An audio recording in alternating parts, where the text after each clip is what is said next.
Green in Greater Manchester utilises landfill tax rebate money to support environmental projects in Greater Manchester.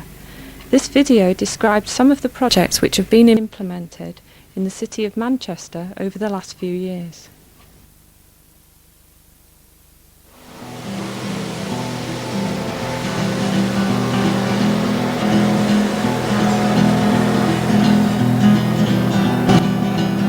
The field was really bad. People used to dump rubbish on it, mattresses, needles, everything. We knew we wanted to get it all cleaned up. We applied for funding from Green in Greater Manchester, which we got. We have changed it an awful lot. It's a lot cleaner. People use it to come and sit on, to come and play on. The young kids even play on it. It's a safer environment for them to play. We entered into Blakely in Bloom, and it's helping us with our Bloom project. As you can see today, there's a sports day going on from Mount Carmel School. We wanted to finish off all the weeding in preparation for the judges appearing. Involvement's been planting beds, cleaning up days, and getting the kids involved in planting and looking after the area. My name's Danielle Hill and I have been helping by painting some plant pots and wheelbarrows. This is one of the wheelbarrows that we've done for Blakely and Bloom. If the kids are involved, they don't go out and wreck it after, because they take pride in it, because they put it in there. They see it as their little patch. So if they see anybody else going near it, they all have a go at them. So it cuts down on the vandalism of the area. Cheers, yeah, thank you. The judges have been round today to see the things that we've done on it. They're very pleased with it. Because that was all derelict, weren't it, all along the painting department? What was it like last year, Bill? It did have flowers in it last year. But not as many as this. Yeah, and we've also spent some of Green in Greater Manchester's money on getting rid of the knotweed, just hoping that we get somewhere, hoping that we win. With a little bit of luck, we might have come a little higher than last year. That's it. Well, It gets people talking to each other, and it's getting more and more the way it used to be as a community. Instead of like walking past the neighbour, people are talking and asking them about the plants, and your garden looks nice, and come and have a look at my garden, and people are getting back to talking to each other instead of walking past each other in the street. It's helped the community find out who the neighbours are and who lives up the street, which they didn't know before. And it's getting them together with, even if it's just flowers, they're finding out about one another. They possibly didn't know these people before, and they're getting along with them now.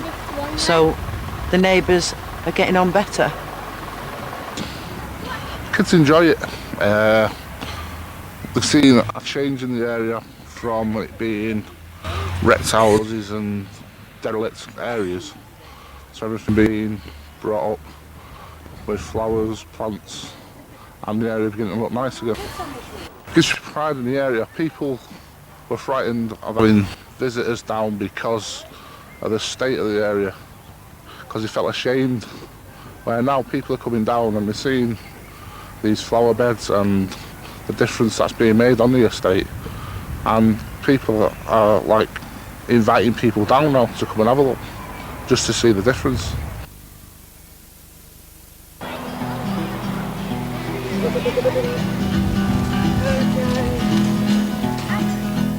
My name's Hilary Wood and I'm the Education Warden with the Mersey Valley Countryside Warden Service.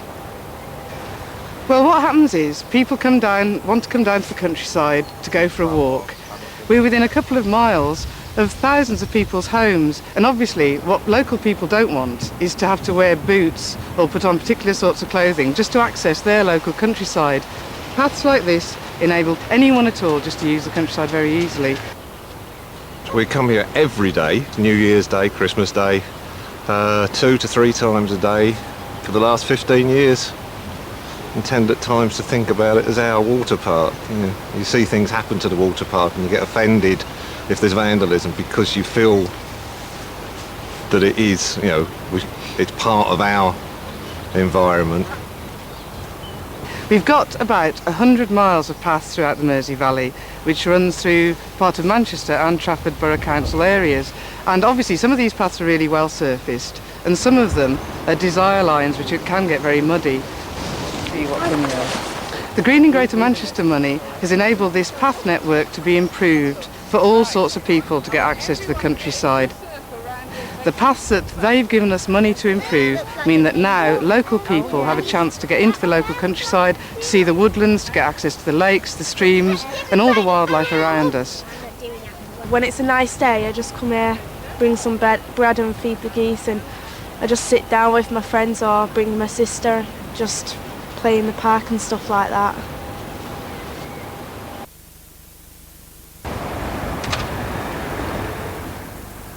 We approached the Greening of Greater Manchester because we wanted to have some trees and some flowers planted in the area, because it's an inner city area and it's very harsh for people, and we wanted to have some trees planted because they improve the environment generally and they are uplifting for people's spirits.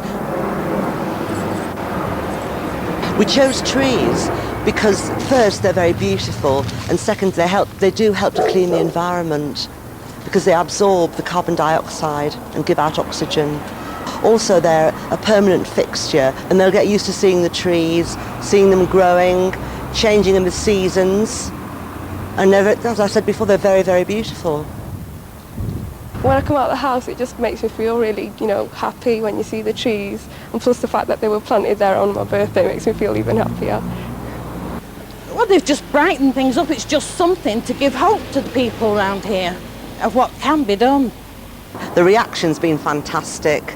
So many people come up to me, even in the street, and say how much they love the trees. And they go to the corner shop, which is like a hive of activity, and they tell Mr. Gupta they're just thrilled. My name is Madan Gupta. I'm the news agent in Rusham, and I'm the treasurer of South Rusham Resident Association. And we try to plant some trees around here, which looks beautiful, and we hope one day they will grow more and give some more greenery in the area. Our public meetings which we have, which are always well attended, are even more well attended now. I've got a tree opposite my front door. It's so lovely when I open my curtains in the morning and I can see green. It's just beautiful, I'm really proud of it. I see it growing. It's grown about 2 feet. And I feel that it's healthier around here. And I've planted a petunia, and I'm going to plant some more to make it look even nicer. We're a community recycling business based in Moss Side, and we've got our depot in East Manchester. We exist to promote the 3 R's of reduction, reuse and recycling of waste. And at the moment we provide a recycling service for households and also businesses in Manchester. Our work ties in directly with the environmental policy of the City Council. In fact, that's why we set up, because we didn't feel that they were doing enough to achieve environmental targets around sustainable waste management, and in terms of raising awareness about what is an absolutely key issue that obviously impacts on everybody's lives. By existing in the first place, by providing a service which enables people to recycle more easily, that's reliable and convenient, that in itself raises awareness, but also by doing more proactive work in schools with community groups, things that highlight the waste issue as a problem but also as an opportunity. Greening Greater Manchester funding has been of enormous benefit to Emerge for several reasons. The main ones are that it's provided us with what's really critical, matching funding for other pots of funding such as European funding. In being enabled to do projects through getting the funding, it's just enabled our organisation to grow, to employ more people, to do more recycling, to promote sustainable waste management. The New Deal contract that we've had through Manchester Tech has benefited Emerge in the same way as Greening Greater Manchester, in that it's helped Emerge to capacity build. Emerge New Deal placements also, they have a very good deal in the sense that they've got, I think it's something like £1,100 worth of training money available to them through the scheme. So they can do a range of training that will enhance their existing skills or give them brand new skills that will then be transferable in terms of them taking them on in future work. A number of them have actually ended up getting jobs with us. Majority of them have gone on to other jobs. So I think all round it's been quite a positive effect.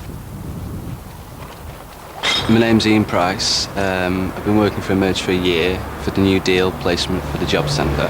I do the PCV round, which involves me going round areas of Hume on certain days of the week, collecting multi-materials, which consist of glass, bottles, paper, fabrics and aluminium. I was quite fortunate because it's something that I'm actually concerned about anyway, something I've done in the past, voluntary-wise, something I get satisfaction out of.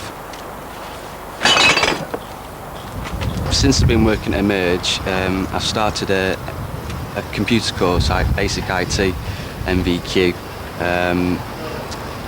That's benefited me basically because of no computer skills really. I attended a Shidon Ambulance First Aid course, which I'm a qualified first aider, and fortunate enough to be taken on as well at the end of my contract, which I'm really chuffed about.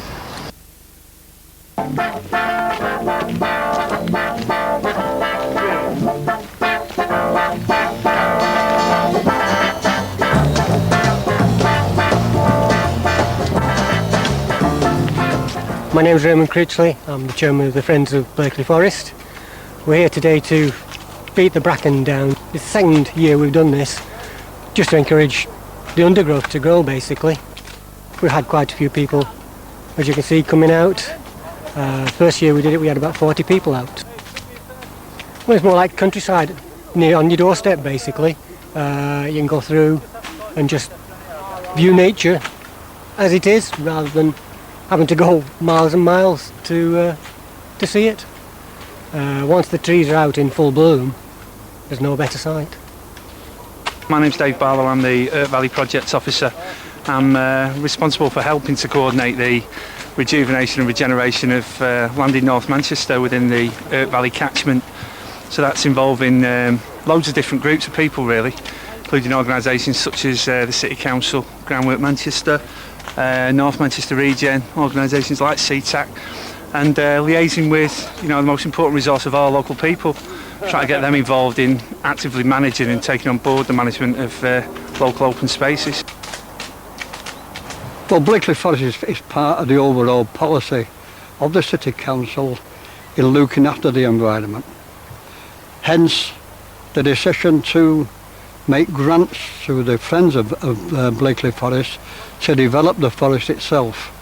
The forest is important to the people of Blakely and to the people of Manchester, in that it has many, many trees which attract lots and lots of wildlife, and it's also a place where people in Crumsall itself can come and enjoy themselves. It's all about building on really the successes of River Valley improvement schemes in the northwest that have been going on for many, many years now, taking on board all the elements of good practice from places like the Crow-Lurwell Valley, the Medlock Valley and the Mersey Valley, and now we're going to apply them in the northwest, all those elements of good practice, so that eventually, like local people like we've got here, Friends of Blakely Forest, are going to see places like this as just an extension of their back garden, so it's something to be proud of from them as a resource. So the idea really is that it's not just about short, sharp hit, it's about long-term, it's a sustainable development, and as such it's going to be building for the future.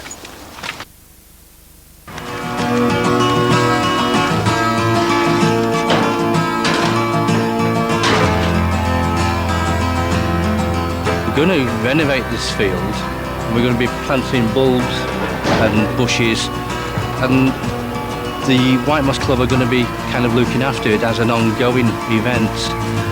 And this is why we've got the children here today, to plant a few bulbs.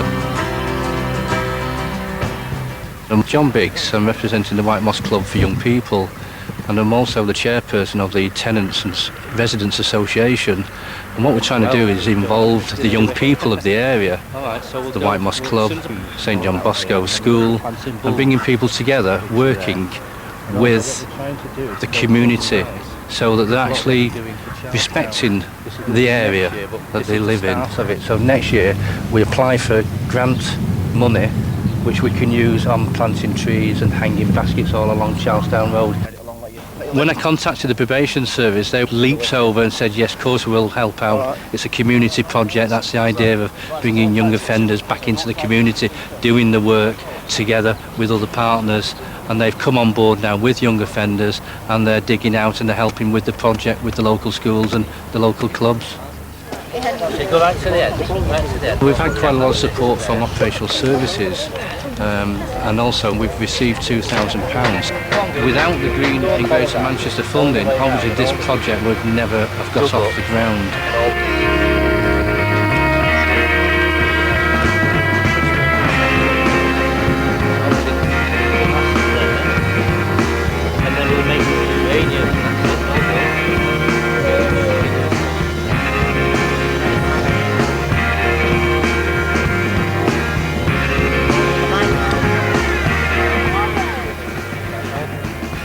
It's gone absolutely fabulous, and everyone's knitted together very nicely, and it's great to see. And we're looking at forward now for next year, applying for more funding to get hanging baskets up and down Charlestown Road to enter into this City of Manchester Bloom competition.